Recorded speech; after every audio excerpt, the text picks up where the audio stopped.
we both read an article, and I know we were talking about it before. You trained Sidney Crosby? Yeah, that's right. Yeah. Maybe you can tell us a bit about that. And yeah,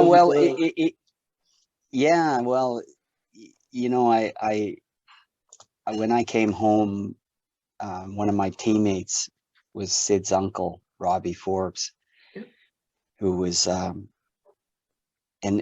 when I had come home, one part of what I did even before I did the agency, it was I was on the ice training kids, like that development side of it rather than the agent side of it.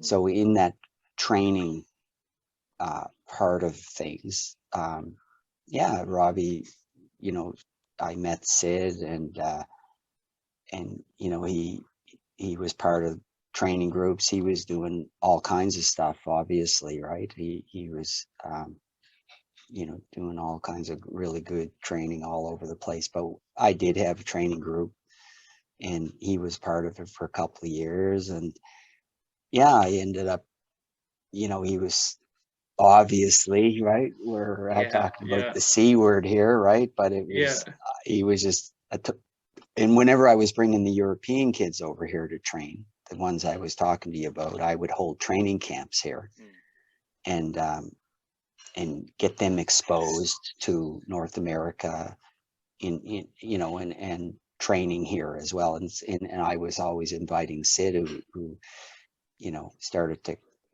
you know, really make an impact for himself, even with these older European kids. And so, you know, it was just along those ways, I ended up, you know, designing up a drill for him specifically. I actually called it the Rocket Richard drill.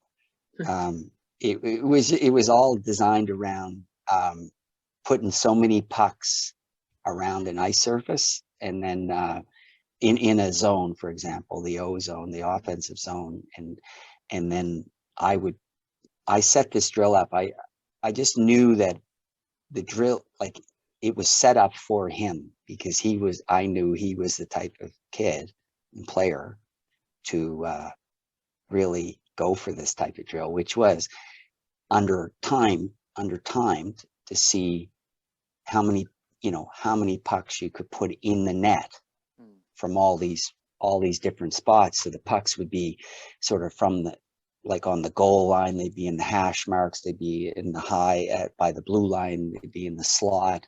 So I had a very, like, 10 pucks put around. You know, we did it all different number of pucks, but so the idea was, because you were under timing, you were just trying to shoot as fast as get to them and shoot into a net as fast as you could. So that was, you know, he really enjoyed that, and you know, I built it for him. As for the goal itself, were you surprised you scored on that particular shot? It was just kind of a weird angle fling. I know Americans were. Like, easy, all right. Well, it was like Kane's cup goal. It was like similar. Yes, remember? It was like on the ice, weird angle. Yeah. And Miller was incredible.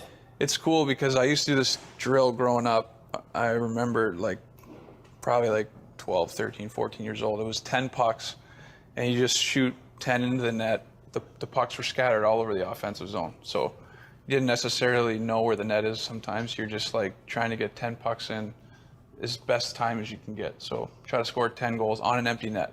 So you just go to the puck, shoot it from where it is. Yeah, so it's pretty hard because once you get tired, you're skating out to the blue line, you're turning, you're firing. You miss, restart. Puck goes in the corner, you got to go chase it down. Like, it's just annoying. It's kind of like a bag skate at the end. Sounds like one. But anyways, that drill, you used to get those, like, bad angles all the time, and you don't really look at the net a lot. You just kind of, like, let it go. And it was just one of those things where that puck just kind of popped out, and for whatever reason I shot it. But, like, it wasn't a, like, great angle. It wasn't, for whatever reason I shot it, but most times you take that to the net, and I think that's what Miller probably thought I was going to take it to the net. It was just a weird, like, a lot of times, 9 times out of 10, I probably don't shoot that right away. Like, it was just weird the way it worked out. Well, so basically, my gold medal dreams were crushed at a rink in Cole Harbour, Nova Scotia at 5:30 in the morning in 2001.